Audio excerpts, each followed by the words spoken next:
আমাদের খাদিজা এডিটিংয়ের সকল প্রকার পার্ট গল্প দেখতে আমাদের চ্যানেলটি সাবস্ক্রাইব করে পাশে থাকা বেল আইকনটিতে ক্লিক করে অল নোটিফিকেশন অন করে দিন। এই যে ঘুমকুমারী, বেলা তো অনেক হলো, ওঠো। মাম্মি প্লিজ, ঘুমাবো। তোকে কি এমনি গাধা বলি? ইডিয়েট, আমি তোর বর। বর? কার বর? কোথাকার বর? আরসাল এবার ধমক দিয়ে বলে। পাগল হয়ে গেলি? সকাল সকাল আমাকে কি তোর চোখে পড়ে না?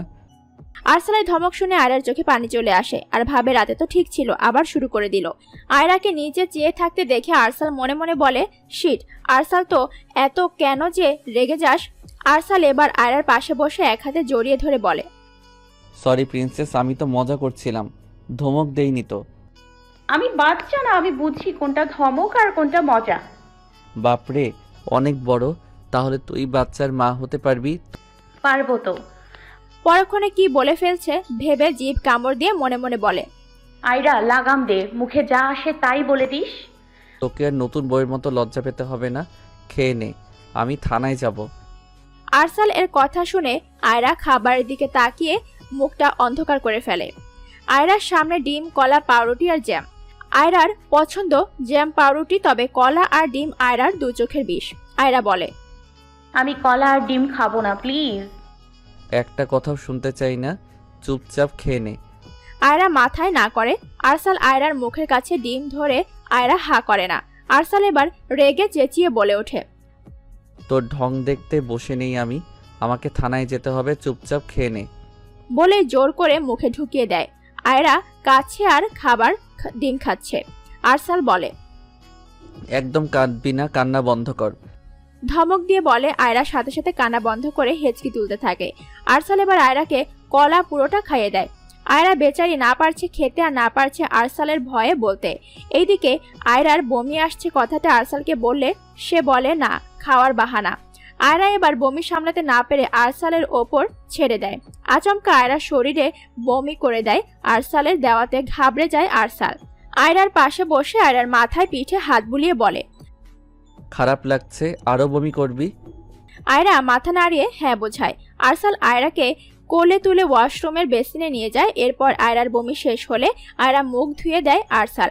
এইদিকে যে তার শরীরে বমি, সেটাতে আরসালের কোনো রকম ঘৃণা বা খারাপ লাগে নাই, সে অনায়াসে সহ্য করে নিচ্ছে। আয়রা আরসালের দিকে তাকিয়ে মনে মনে বলে, যে লোকটার জামাতে হালকা ময়লা কিছু লেগে থাকলে চেঁচিয়ে বাড়ি মাথায় করে ফেলে, আজ আয়রা তার শরীরে বমি করেছে, অথচ আরসাল কিছুই বলল না। আরসাল আয়রার দিকে তাকিয়ে বলে ওঠে, কিছু বলবি? তোমার শার্ট তো নোংরা হয়ে গেছে, আমার জন্য আবার তোমাকে ফ্রেশ হতে হবে। আমি ডিম খেলে বমি করি, তাই আটকে রাখতে পারিনি। আমি সৌর্য বলে কেঁদে দেয়। আরসাল আয়রার মুখটা উপরে তুলে বলে, সরি, আমার বলা উচিত তোকে জোর করে খাওয়ানোর জন্য। যাই হোক, রুমে গিয়ে ড্রেস পাল্টে জেম আর পাউরুটিটা খেয়ে নে, পেট তো খালি করে ফেলেছিস। আয়রা মাথা নাড়িয়ে চলে যায়। আরসাল ফ্রেশ হতে থাকে। 20 মিনিট পর বের হয়ে আসে আরসাল। এসে দেখে আয়রা মন দিয়ে তার ফোনে গেম খেলছে। আরসাল কিছু না বলে আলমারি থেকে নিজের জামা বের করে ওয়াশরুমে ঢুকে রেডি হয়ে চলে আসে। এইদিকে আয়রার খেয়াল নেই সে দিব্যি গেম খেলছে। আরসাল গম্ভীর কণ্ঠে বলে, তোর যদি ফোন টিপা শেষ হয় তাহলে দিতে পারিস, আমাকে বের হতে হবে। আরসালের কথা শুনে আয়রা হাত থেকে বেডে ফেলে দেয় আর ভয়ে ভয়ে বলে, আমি বেশি টিপিনি, কোনো মুভিও দেখিনি, শুধু গেম খেলছি, আর কখনো খেলবো না। আরসাল আয়রার কথা শুনে বলে, তোকে কি আমি কিছু বলেছি? এই কথা বলে আরসাল আয়রা একদম কাছে গিয়ে বলে, এত কেন ভয় পাস আমাকে? আমি যা বলি সেটাই মেনে নিস, তোর ইচ্ছা না থাকলেও। আমি তো তোর বর, তুইও তো চাইলে আমার সাথে রাগ দেখাতে পারিস, ভয় না পে, তাই না? বলেই আয়রার গালে চুমু খায়। আরসালের এমন কাণ্ডে আয়রার বোকা চাহনি দিয়ে বলে, তুমি আমাকে চুমু খেয়েছো? কি আমি তোকে চুমু খাবো? পাগল নাকি তুই? চিত আয়রা, তোর মনে এসব ঘুরে আমাকে নিয়ে? তুই তো ভীষণ লুচ্চা মহিলারে। না, তোর থেকে সাবধানে থাকতে হবে। আসি। বলেই বেরিয়ে যায়। আর আয়রার গালে হাত দিয়ে ভাবতে থাকে আরসালের কথা। হঠাৎ আয়রার মাথায় শয়তানি বুদ্ধি আসে। আয়রা মনে মনে বলে, এখন থেকে আর তোমার অত্যাচার মানবো না। তোমাকে কি করে টাইট দিব আমার বোঝা হয়ে গেছে।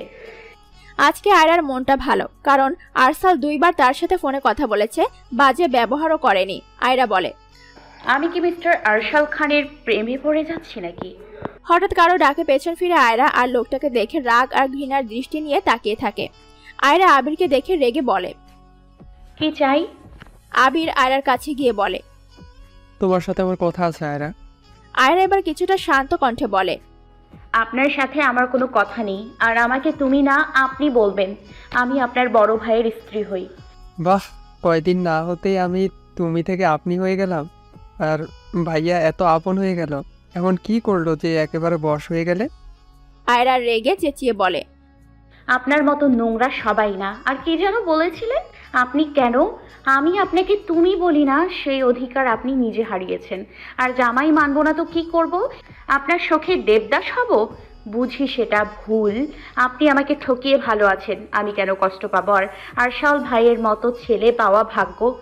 আল্লাহকে অনেক ধন্যবাদ আপনাকে আমার জীবনে না রাখার জন্য, তাহলে আরশালের মতো কাউকে পেতাম না। আবির রেগে আয়রার হাত ধরে বলে। এসেছিলাম মাপ চাইতে, কিন্তু ভুল ছিল আশাটা। ভেবেছিলাম তুই কষ্টে আছিস, তাই মাপ চেয়ে নিব, কিন্তু না, তুই তো খুব ভালো আছিস। কাল লাগেনি, তাহলে বিয়ের দিন এত ন্যাকামি কেন করলি? আসলে এখন মনে হচ্ছে তুই খুব লোভী আয়রা। আরশাল খানের আমার থেকে বেশি টাকা আছে বলে তাকে সহজেই মেনে নিতে পারলি আমাকে বলে। আয়রা এবার আবিরের গালে ঠাস করে থাপ্পড় মেরে বলে। আমার ঘৃণা হচ্ছে তোর মতো জানোয়ারকে এতদিন ভালোবেসেছে, এই 3 বছরেও তুই আমাকে চিনলি না। আরে তোর মতো চরিত্র সবার না যে প্রেমিকা থাকা সত্ত্বেও তার বান্ধবীর রূপে পাগল হয়ে যায়। আর আরশালকে মেনে নেয়ার কথা বলছিস? ওর সব কাজ আচরণ কে আর বাধ্য করেছে তাকে মেনে নিতে? আফসোস, জীবনে মানুষ চিনতে পারলাম না। চিনতে পারতাম তাহলে তোর মতো প্রতারককে ভালোবাসতাম না। তবে কথায় আছে না, পাপ তার বাপকেও ছাড়ে না। দেখবি তুইও তোর পাপের শাস্তি ঠিকই পাবি। বলেই রুমে ঢুকে যায়। আবির রেগে নিজের রুমে চলে যায়। আবির রুমে ঢুকতে নিশাত ন্যাকামি করে বলে। আবির বেবি, আর ইউ ওকে? কি হয়েছে? তুমি ঠিক বলছো, আয়রা লোভী একটা মেয়ে। আমি বিশ্বাস করিনি, তবে আজ করলাম। কত তাড়াতাড়ি আশাল খানকে মেনে নিল শুধু টাকার জন্য। আর ওর কথা ভেবে আমি তোমাকে ইগনোর করছি। I am sorry baby. Nishat আবিরকে জড়িয়ে ধরে শয়তানি হাসি দেয় আর বলে।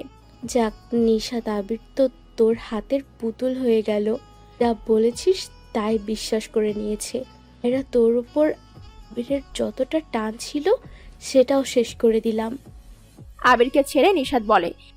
বেবি, আমার বান্ধবীর বাবা অনেক অসুস্থ, তাকে দেখতে যাব। তুমি কি অনুমতি দেবে?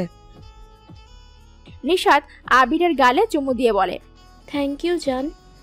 বলেই রায়ানকে মেসেজ করে দেয় সে আসছে। নিশাতের মেসেজ পেয়ে রায়ান হোটেল রুমে তার গার্লফ্রেন্ড নিধিকে বলে জামা কাপড় পরে নিতে নিশাত আসছে। নিধি রায়ানের গলা জড়িয়ে ধরে রায়ানের ঠোঁটে ডিপ কিস করে উঠে ড্রেস পরে চলে যায়। আর রায়ান বিছানা গুছিয়ে নেয়। সন্ধ্যায় আরসাল খুব খুশি মনে বাসায় আসে, কারণ যে কেসটা হাতে নিয়েছিল সেটা সাকসেসফুল হয়েছে। আরসাল কলিং বাজাতে নিশাত দরজা খুলে দেয়। আরসাল দেখে আবির, নিশাত, ওর বাবা মা সবাই নিচে, আয়রা নেই। আরসাল না দাঁড়িয়ে ওপরে নিজের রুমে চলে যায়। গিয়ে দেখে রুম অন্ধকার। আরসাল আয়রাকে বলে ডাকে, কিন্তু কোনো শব্দ নেই। হঠাৎ শুনতে পায় কান্নার আওয়াজ। আরসাল তাড়াতাড়ি করে লাইট জ্বালিয়ে দেখে আয়রা নিচে বসে কাঁদছে। আরসাল দৌড়ে আয়রার পাশে বসে বলে। কি হয়েছে আইরা? কেউ কিছু বলেছে? আমাকে বল আইরা জান, আমার কলিজাকে কে কি বলেছে বলো আমাকে। কিছু না বলে আয়রা আরসালকে জড়িয়ে ধরে ফুপিয়ে কাঁদতে থাকে। আরসাল বুঝতে পারছে না আয়রার কি হয়েছে। আজকে চেয়েছিল আয়রাকে নিয়ে ঘুরতে যাবে একটু পর, কিন্তু এসে এমন দেখবে ভাবতে পারেনি। আরসাল বলে, আইরা প্লিজ ডিয়ার, ডোন্ট ক্রাই। তুই জানো তোমার কান্না আমার কলিজায় গিয়ে আঘাত করে। আয়রা কান্না বন্ধ করে হেঁচকি তুলতে তুলতে বলে, আমি এখানে থাকতে চাই না, প্লিজ অন্য কোথাও নিয়ে যাও না। আয়রা কথা শুনে আরসাল ভাবতে থাকে কি হমন হলো। আয়রা এই বাসায় থাকবে না বলছে। মম ড্যাড তো ওকে অনেক ভালোবাসে, তাহলে কি হলো? তখনই মনে হয় আবিরের কথা, সাথে সাথে চোখ লাল হয়ে যায় রাগে। আরসাল আয়রাকে বুক থেকে তুলে বলে, আবির কিছু বলেছে? আয়রা ভয় পেয়ে মনে মনে বলে, এখন যদি এই কথাগুলো বলি তাহলে তো অনেক ঝামেলা হবে। আয়রা এখনো চুপ আছে। আরসাল এবার রেগে চেঁচিয়ে বলে, কি জানতে চাইছি আমি? আরসাল এর ধমক শুনে আয়রা ভয়ে কেঁদে কেঁদে আবিরের বলা সব কথা বলে দেয়। সব শুনে আরসালের মাথায় আগুন ধরে যায়। আরসাল বলে ওঠে, আজকে এর বিহিত করব। বলেই বের হতে যাবে তখনই আয়রা পেছন থেকে জড়িয়ে ধরে বলে, প্লিজ ভাইয়া যেও না, আমি চাই না এই বাসায় আর কোনো সমস্যা হোক।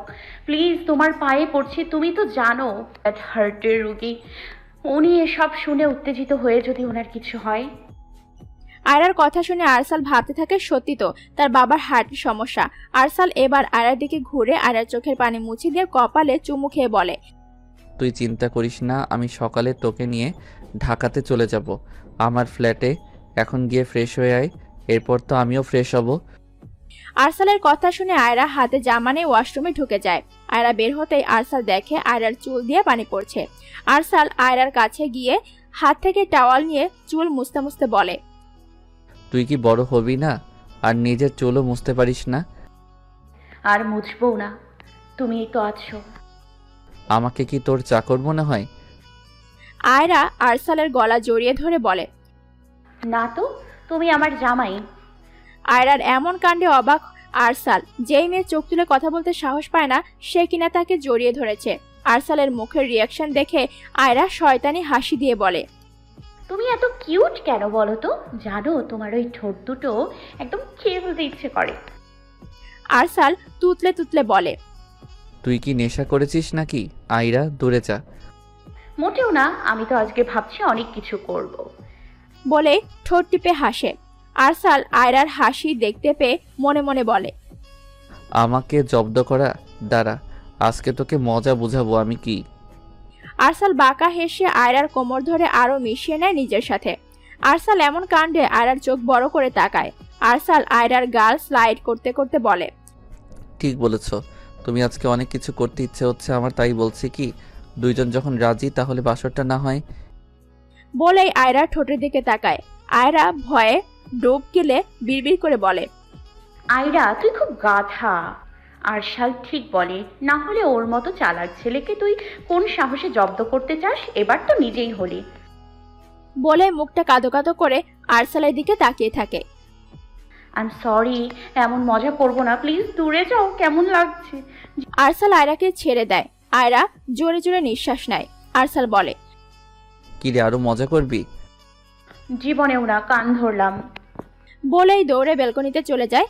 আরসাল হেসে চলে যায় ওয়াশরুমে। রাতের বেলা সবাই একসাথে ডিনার করছে। তখনই আরসাল বলে, আমি কাল থেকে ঢাকায় আমার ফ্ল্যাটে থাকবো। খাবার টেবিলে সবাই চমকে ওঠে। আরসালের বাবা মা বলে, কেন? আরসাল গম্ভীর কণ্ঠে বলে, আমি ঢাকাতে চলে যাব আয়রাকে নিয়ে। ওইখান থেকে আমার থানায় যেতে 20 মিনিট লাগবে, তাই আর কাল সকালে যাচ্ছি। বলে আর কাউকে কিছু না বলতে দিয়ে আয়রার হাত ধরে উপরে চলে যায়। আর বাকিরা তাদের যাওয়ার দিকে তাকিয়ে থাকে। সকালে উঠে নাস্তা করে আয়রাকে নিয়ে বেরিয়ে যায় আরসাল। আয়রা আরসালের দিকে তাকিয়ে বলে, তুমি থানায় যাবে না আজকে? 11টায় মাত্র 8টা বাজে, তোকে বাসাতে নামিয়ে সব গুছিয়ে তারপর যাব। আয়রা আরসালকে উদ্দেশ্য করে বলে, কালকে তো কত সুন্দর তুমি বলছো, আজকে আবার পোল্ট্রি খেলে? আরসাল হেসে বলে। তুইটা বেস্ট আমার কাছে, তবে তুমি মাঝে মাঝে বলবো। এরপর দুজন নীরব থাকে। আরসাল আয়রাকে নিয়ে নেমে আসে একটা 5তলা বাসার সামনে। আয়রা বাসাটা থেকে খুশি হয়ে আরসালকে জড়িয়ে ধরে বলে, এই বাসাটা কিন্তু দারুণ। আরসাল হেসে বলে, আমাদের রুমটা দেখলে তো আরো পাগল হয়ে যাবি, চল। বলেই আয়রাকে নিয়ে 4তলায় চলে যায়। আরসাল আয়রাকে বলে, এই 4তলা পুরোটা আমার নিজের টাকার, বাবার না। বলেই আয়রার হাতে রুমের চাবিটা দিয়ে বলে, তুই খুলে আগে প্রবেশ কর। আয়রা মুচকি হেসে দরজা খুলে ভেতরে ঢুকে। ভেতরটা অন্ধকার। আরসাল লাইট জ্বালিয়ে দেয়। সাথে সাথে আয়রা অবাক হয়ে যায়। রুমটা অনেক বেশি বড়। রুমের সবকিছু সাদা রঙের। জানালার পর্দা থেকে শুরু করে বেডের চাদর পর্যন্ত। বিশাল ওয়াশরুমে পুরোটাই কাঁচ দিয়ে ঘেরা। আর রুমের মাঝে সবকিছু আছে যা যা লাগে। আরসাল এবার আয়রাকে নিয়ে আরেকটা রুমে যায়, যেটার মাঝে সুন্দর করে সোফা সাজিয়ে রাখা আছে। আরসাল আয়রাকে বলে, চল রান্নাঘর দেখাই। বলেই আয়রাকে রান্নাঘরে নিয়ে যায়। আয়রা অবাক হয়ে দেখছে সবকিছু আছে এখানে রান্নার জন্য, যা যা লাগবে। ফ্রিজও আছে। রান্নাঘরটাও বেশ বড়। আরসাল এবার আয়রাকে বলে, এবার চল তোকে দেখাই আসল জায়গাটা, যেখানে আমরা দুইজন চন্দ্রবিলাস করব। বলে আয়রাকে ওদের রুমের সামনে বেলকনিতে নিয়ে যায়, যেখানে একটা মাঝারি সাইজের লাভ সিস্টেম বেড রাখা, তার একটু দূরে একটা দোলনা। ফুলের আয়রা বলে, এসব কবে করলে?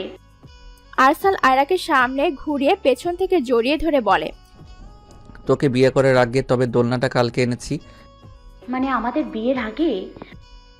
আমার ইচ্ছা ছিল আমার বউ নিয়ে এখানে থাকবো, তাই তো এই ফ্ল্যাট কিনলাম, এরপর এটাকে সুন্দর করে সাজালাম। আয়রা আরসালের দিকে তাকিয়ে বলে,